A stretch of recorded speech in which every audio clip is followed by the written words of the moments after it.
This video is a technique video to go along with Protective Diet Education's holiday cheese ball recipe. First thing we need is a rice bowl or a round bottomed bowl like you see here.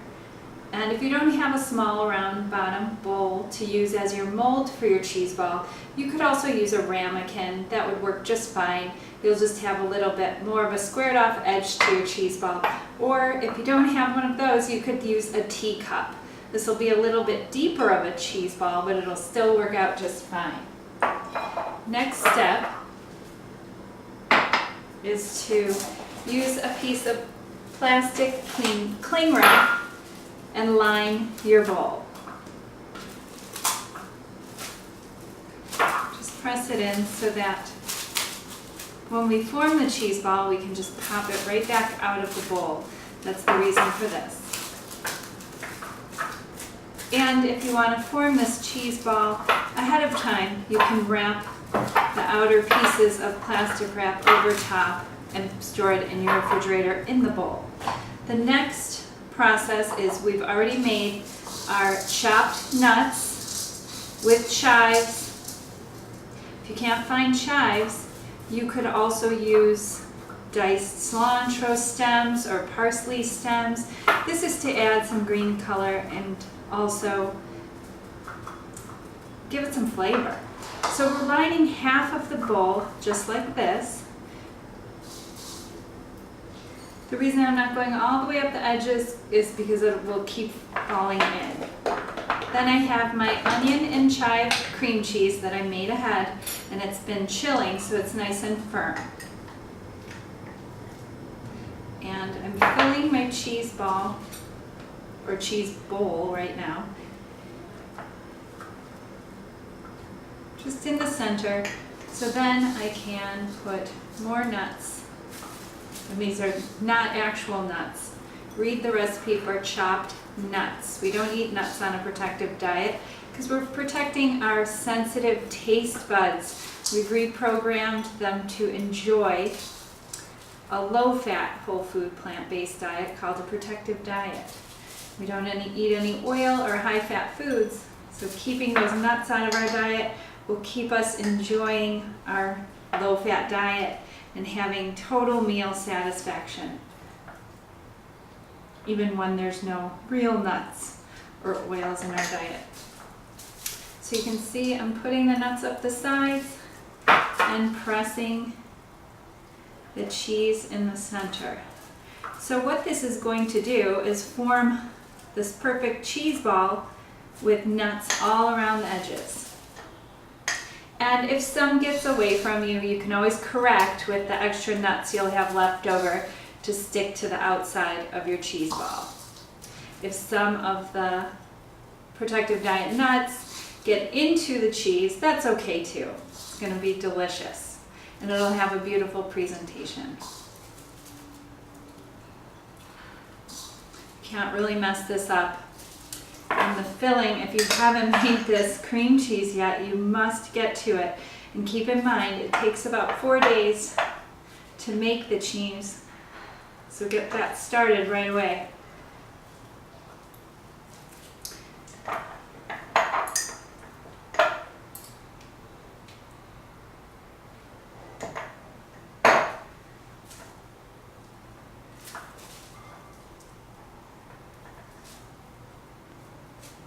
And now I'm just making sure that the edges are covered. You don't have to coat the bottom with the nuts.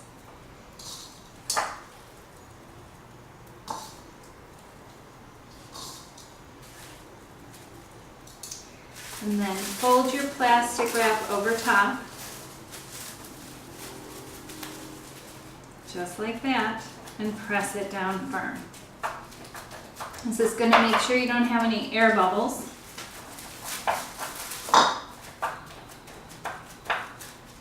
And then when you're ready to unmold your cheese ball, depending on how you want to serve it, if you want to serve it with crackers or you want to serve it with the flatbread, you could cut up the flatbread. This one's the Seasoned Flatbread. It's a recipe on Protective Diet. It's really quick to make. You could serve it with flatbread wedges like this, or These I made this morning and cooling on the pan. These are the crispy seasoned crackers. These would be a great gluten-free option for your guests over the holidays, and they're amazingly delicious and simple to make.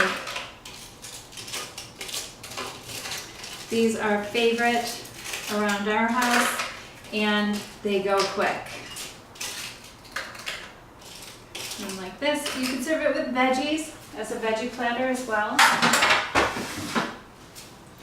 And now I have a little plate. You could use a flat platter or a flat plate and just serve it with the crackers. You don't have to go out with the veggies if you don't want to, but what I'm going to do is show you how I unmold it onto this little plate. So pull your plastic wrap back open. You'd close that, press it down. You could store it like that in your refrigerator, chill it down. The colder that cheese is, the better, because then you're going to have a firmer cheese ball. Flip it back, flip it over. Now you see I don't have the plastic wrap on the bottom because I want the cheese ball to unmold onto the plate. Just like that.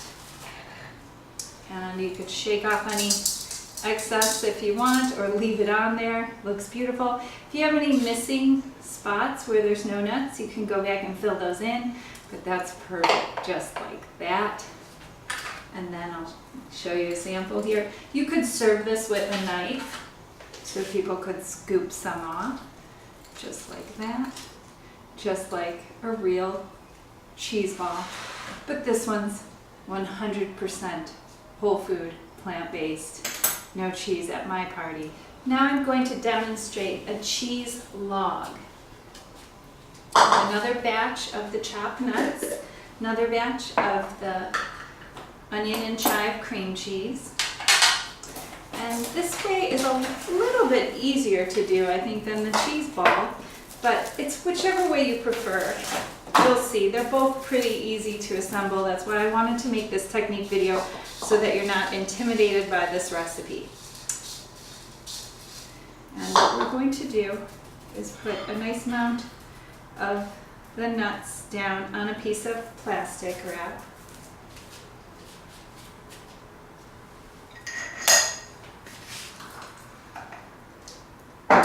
And we'll try our best to form this into a log.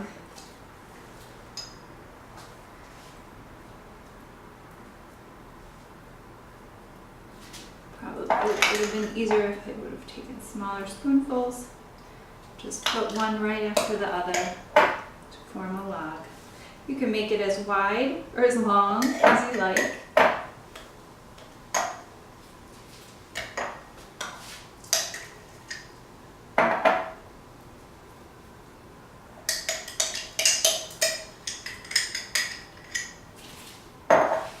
Rinse off your hands so it'll be easier for you to work, and just kind of roll these nuts up the side of the log. You can put some more on top. Your basic goal here is to coat all the cheese with the faux nuts mixture, and then roll it. Go slow, be gentle. And then using our technique from the sushi rolls, just going to fold the plastic wrap over the top and pull with both hands together. This is going to give you a really nice tight roll or holiday cheese log. You could make it a little bit, if it's getting too long, you could push it in from the sides. It's going to make it a little thicker. And then, this is actually firm enough because the cheese is so nice and firm to transport to my serving platter just like this. If you weren't serving it right away, you could roll it up into this log. Now keep in mind, the faux nuts aren't going to stay as crispy if you do it too far in advance. So you want them to be a little crispy like nuts would be. And then you could save these for a salad tomorrow.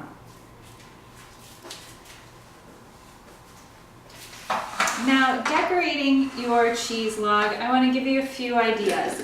You don't have to use veggies. It's Christmas time, it's the holidays. You could decorate the platter with some pomegranates. That's going to make it nice and bright and cheery.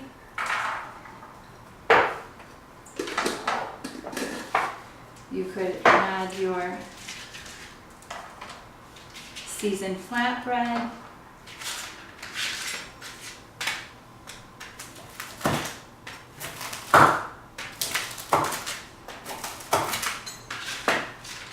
I grilled this flatbread, so it's got beautiful grill marks on the bottom and got nice and crisp. And then you could also add some seasonal fruit. And here you could slice some apples. I have a persimmon and I want to show you how I like to slice these.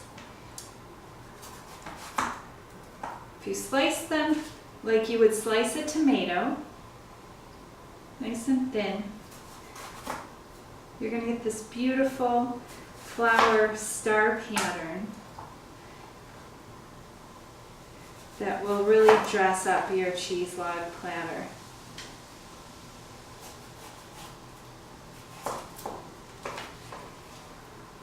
Those around. And this one I would definitely serve with a knife.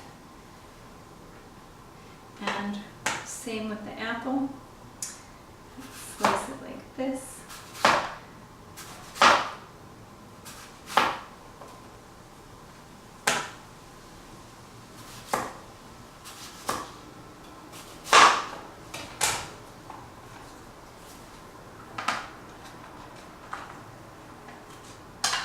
And then your guests could serve this just like this.